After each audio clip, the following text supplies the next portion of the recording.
Math learning ক্লাসের পক্ষ থেকে সবাইকে স্বাগতম। পঞ্চম শ্রেণীর গণিত বইয়ের আজকের ভিডিওতে আমরা আলোচনা করব চতুর্থ অধ্যায়ের 22 পৃষ্ঠার যে প্রবলেমগুলো আছে সেইগুলো নিয়ে আলোচনা করব। তো এগুলো হচ্ছে অনুশীলনের আগে যে উদাহরণ থাকে সেই উদাহরণের ম্যাথগুলো। তো 22 নম্বর পৃষ্ঠায় দেখো কি লেখা আছে। এখানে দুইটা ইম্পর্টেন্ট বিষয় আছে, সেটা হচ্ছে খোলা বাক্য এবং গাণিতিক বাক্য। তো এখন এখান থেকে আমরা এই খোলা বাক্য কাকে বলে এবং গাণিতিক বাক্য কাকে বলে এই দুইটা বিষয় আমাদেরকে বুঝতে হবে। তো দেখো, খোলা বাক্য, একটি বাক্যকে খোলা বাক্য বলা হবে তখন যখন বাক্যটি সত্য না মিথ্যা তা নির্ণয় করা যায় না। মানে কোনো বাক্যকে যদি আমরা সত্য বা মিথ্যা যদি আমরা সঠিকভাবে যদি আইডেন্টিফাই না করতে পারি বা সঠিকভাবে যদি বুঝতে না পারি, তখন সেই বাক্যটাকে বলা হবে কি? খোলা বাক্য।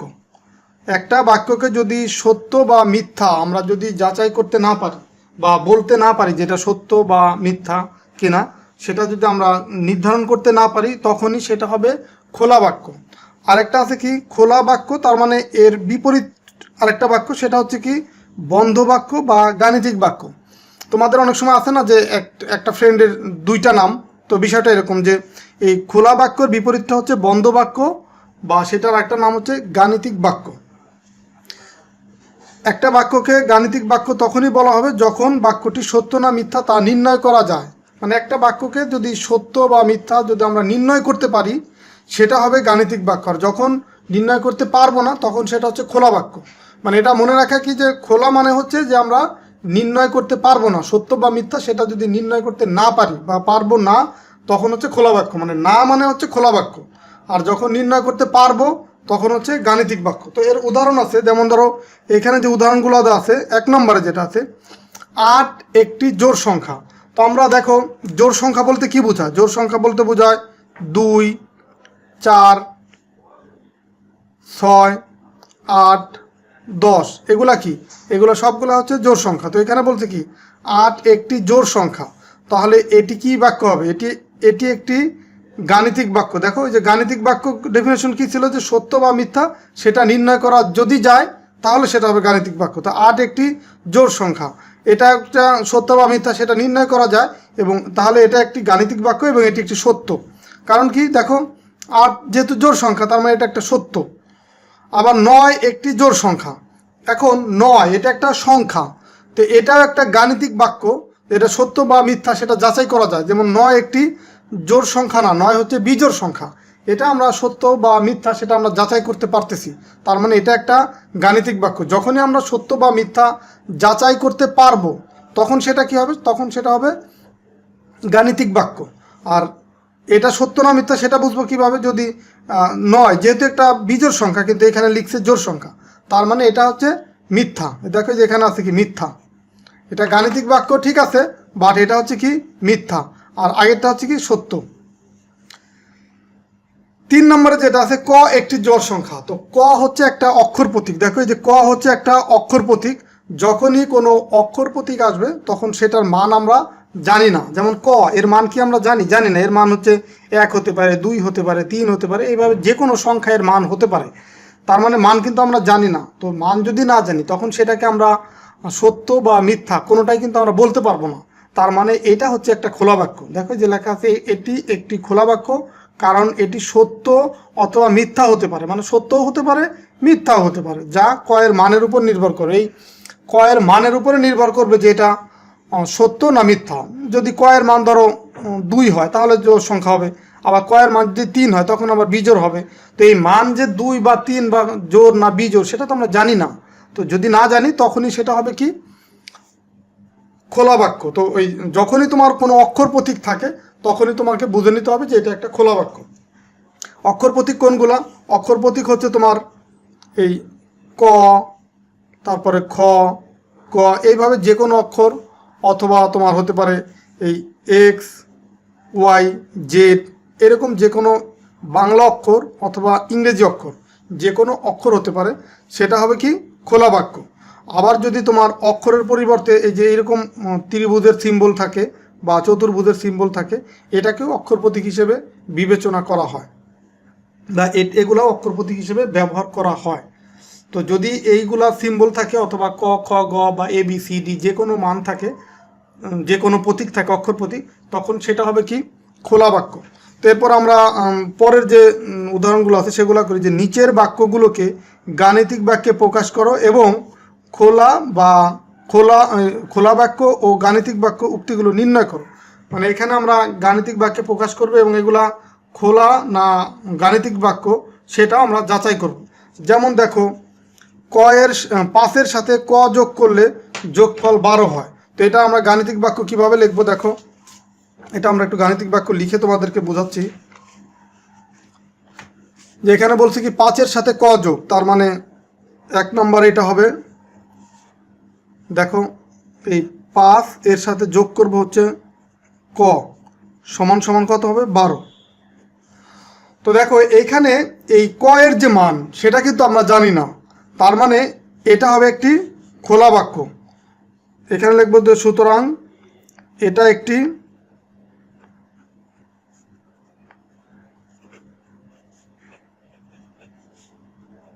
খোলা বাক্য। আর খোলা বাক্য মানে কি, এখানে অক্ষর প্রতীক থাকলে আমরা সেটাকে বলবো কি খোলা বাক্য। আবার 2 নম্বরে দেখো কি আছে, 2 নম্বরে আছে যে 3-কে 4 দিয়ে গুণ করলে গুণফল 12। দেখো 3 গুণ হচ্ছে 4 আছে কত 12, এটা কিন্তু জাস্ট যা দেওয়া আছে তাই লিখছি, 3-কে 4 দিয়ে গুণ করলে গুণফল 12। তো দেখো এখানে কিন্তু অক্ষর প্রতীক নাই, তার মানে কি এটা একটা গাণিতিক বাক্য। লিখবো যে এটি একটি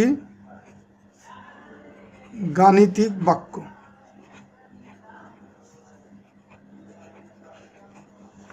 গাণিতিক বাক্য।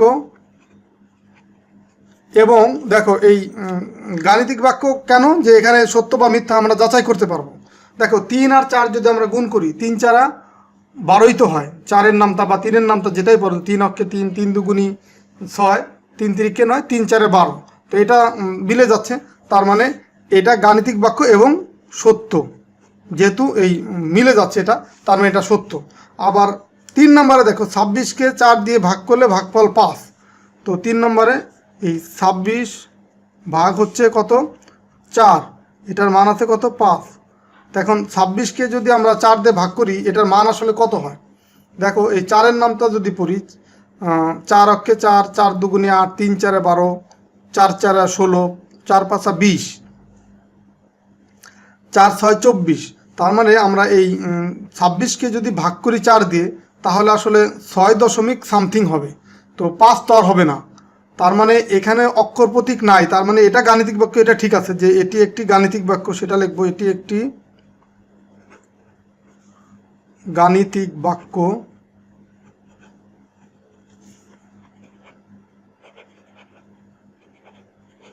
গাণিতিক বাক্য। এবং দেখো 4 দিয়ে যদি 26-কে ভাগ করি আমি কিন্তু 5 পাচ্ছি না, তাহলে এই বাক্যটা কি সত্য না মিথ্যা? এই বাক্যটা সত্য হবে। 4 দিয়ে 26-কে ভাগ করলে 6 দশমিক সামথিং পাবো, 5 পাচ্ছি না, তার মানে এটা হচ্ছে মিথ্যা।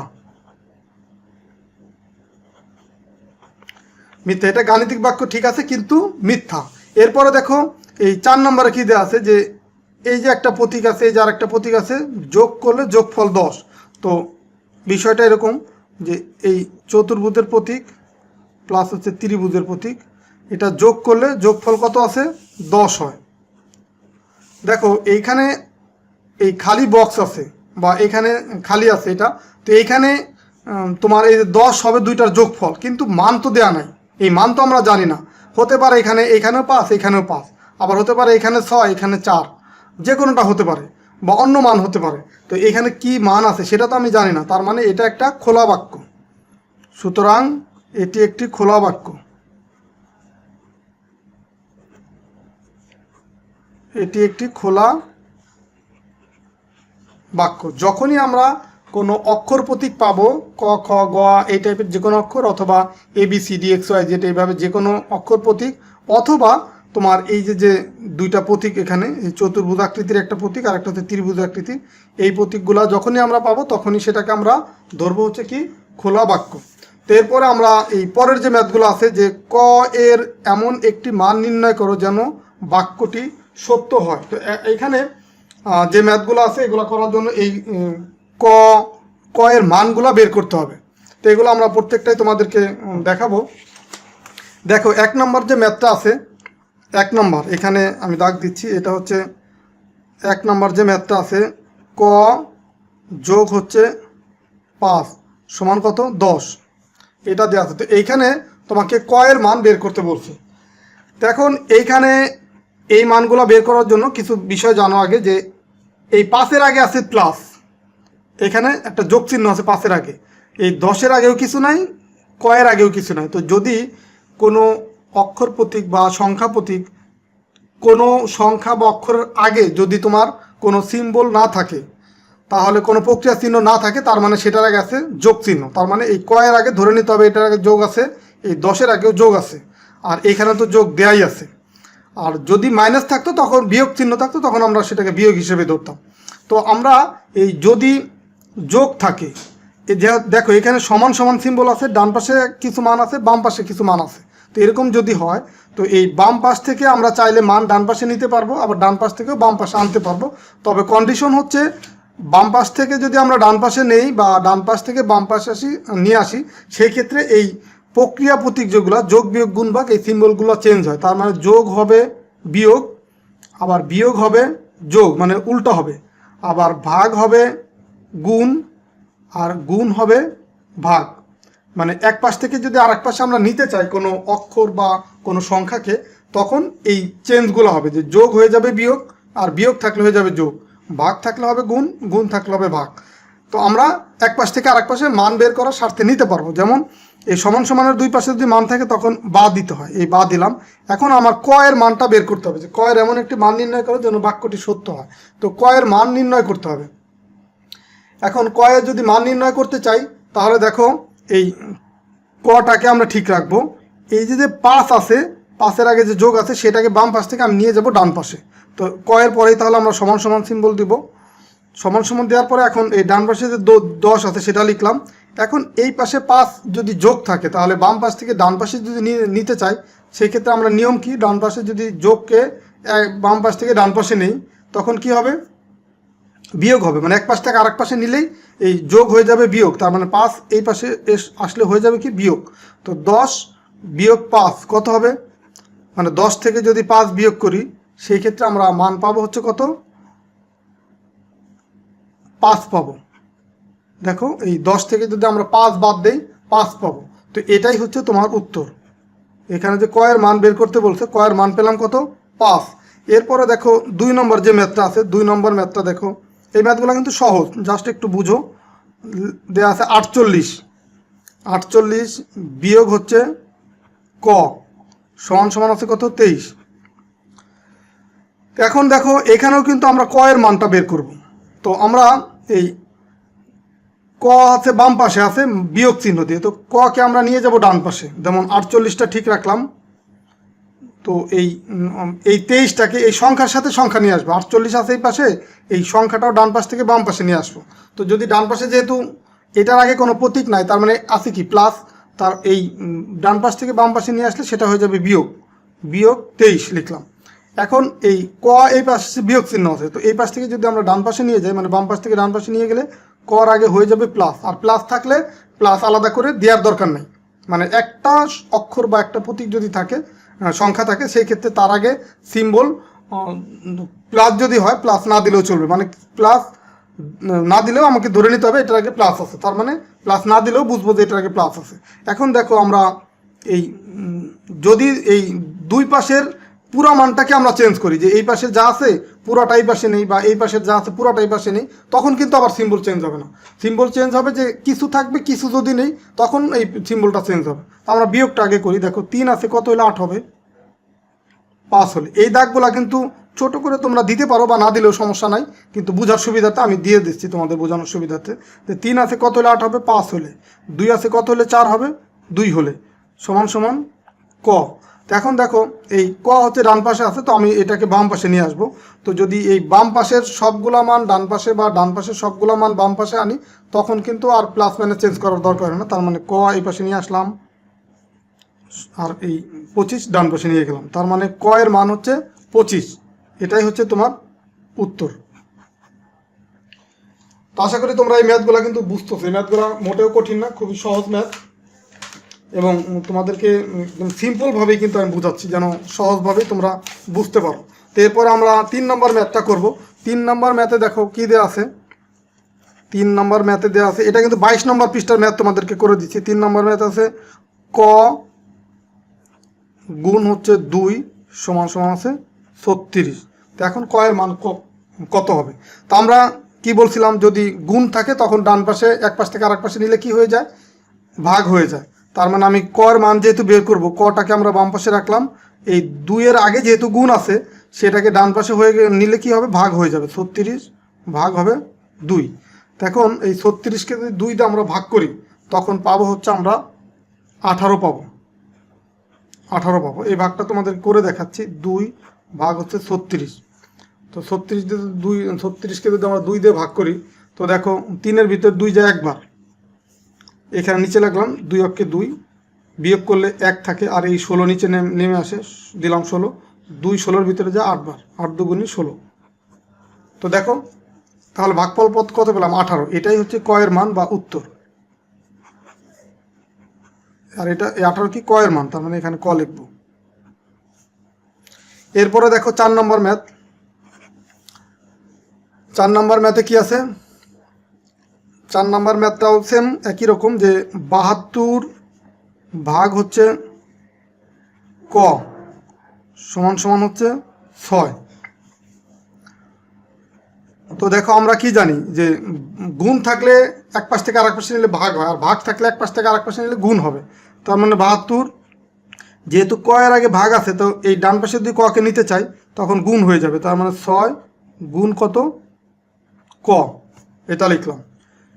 এখন আমার দরকার হচ্ছে ক এর মান।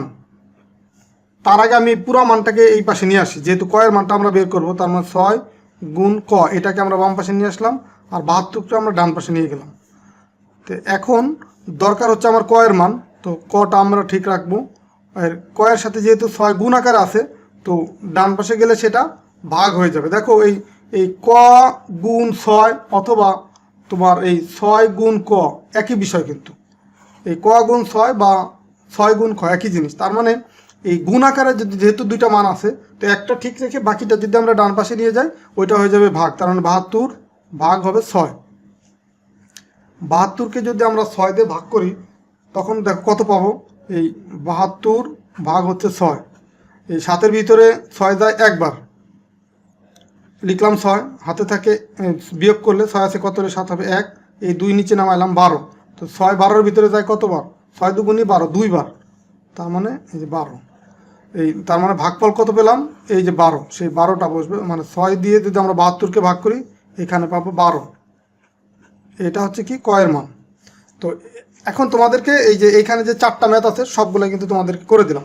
তো এরপরে এর নিচে আরও কিছু ম্যাথ আছে, এগুলো করবো, যে নিচের খোলা বাক্যগুলো অজানা মানগুলো বের করো।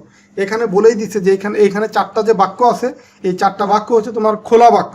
এই খোলা বাক্যগুলোর অজানা মান বের করতে বলছে।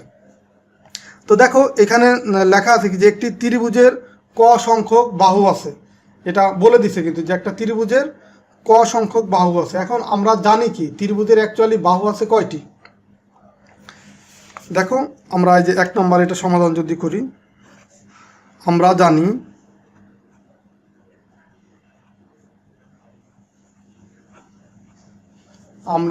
ত্রিভুজের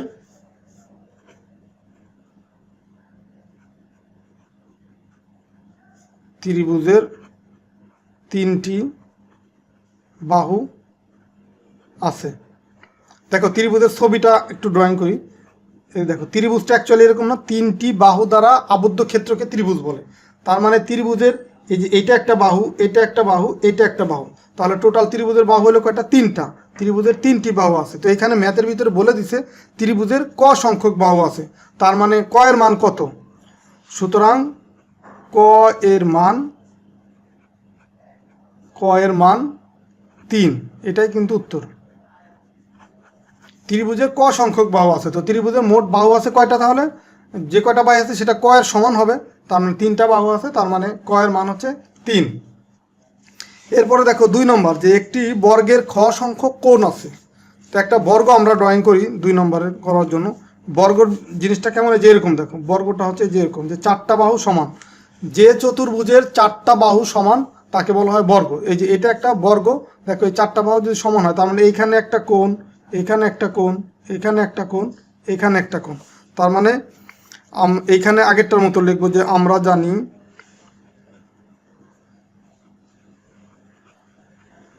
জানি একটি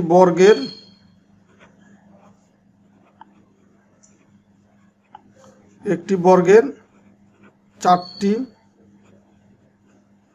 কোণ আছে। সুতরাং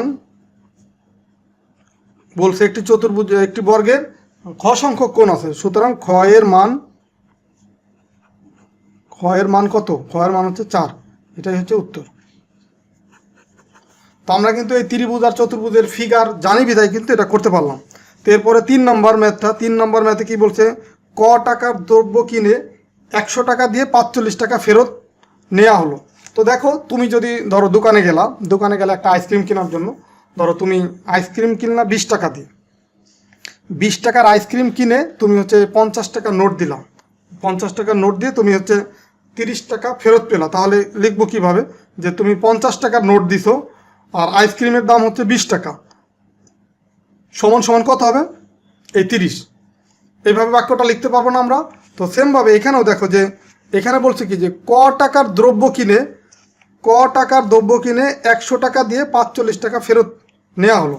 তার মানে এটাকে আমরা লিখতে পারি এইরকম যে তোমার 100 টাকা দিয়ে, তো এখানে যেমন 50 টাকা দিছিলাম, তো 50 টাকাটা আগে লিখলাম, মানে সেই 50 পরে এখানে 100 টাকা দিছি, 100টা আগে লিখলাম। এখন 100 টাকা দিয়ে আমি কত টাকার জিনিস কিনছি? আমি ক টাকার জিনিস কিনছি, তার মানে এখানে 100 মাইনাস ক সমান হচ্ছে যে টাকাটা ফেরত পাবো। এখন এই যে 45 টাকা ফেরত পাবো। দেখো, আমি টোটাল টাকা হচ্ছে আমার 100, আর আমি ক টাকার সদাই করলাম বা জিনিস কিনলাম, তাহলে আমার বাকি যে টাকা সেটাই ফেরত পাবো। তো এখানে ফেরতের পরিমাণ কত? 45। তার মানে আমাকে এখন ক এর মান বের করব। তাহলে এই কটাকে আমরা ডান পাশে নিয়ে যাব 100, আর এই 45টাকে এই ডান পাশ থেকে বাম পাশে নিয়ে আসবো। তার মানে 100 মাইনাস 45, আর এই কটাকে বাম পাশে মাইনাস আছে নিয়ে যাব ডান পাশে, তার মানে যোগ হয়ে গেল আগে। এখন 100 থেকে যদি আমরা 45 মাইনাস করি, দেখো 5 আছে, কত হলে 10 হবে? 5 হলে হাত আমার 1, 1 আর 4 5, 5 আছে, কত হলে 10 হবে? 5 হলে হাত আমার 1, সেই 1 আর 1 মিলে গেল 0, ওটা দেওয়ার দরকার নেই। সমান এই যে ক, তার মানে ক এর মান পেলাম আমরা কত? ক এর মান পেলাম হচ্ছে 55। এখন কটাকে বাম পাশে নিয়ে আসলাম, আর এই 55 এর ভ্যালুটাকে আমরা ডান পাশে নিয়ে গেলাম। এটাই হচ্ছে উত্তর। তো লাস্ট যে ম্যাথ, খ সংখ্যক বিস্কিট তোমার 15 জনের মধ্যে 4টি করে ভাগ করে দেওয়া হলো। খ সংখ্যক বিস্কুট তোমার হচ্ছে 15 জনের মধ্যে 4টি করে ভাগ করে দেওয়া হলো, মানে 15 জনকে ভাগ করলাম এবং প্রত্যেকে 4টি করে পেল। তার মানে আমরা এখন এখানে লিখবো এইভাবে যে খ সংখ্যক হচ্ছে বিস্কুট, খ ভাগ হচ্ছে কত জনের ভিতরে ভাগ করছি? 15 জনের ভিতরে।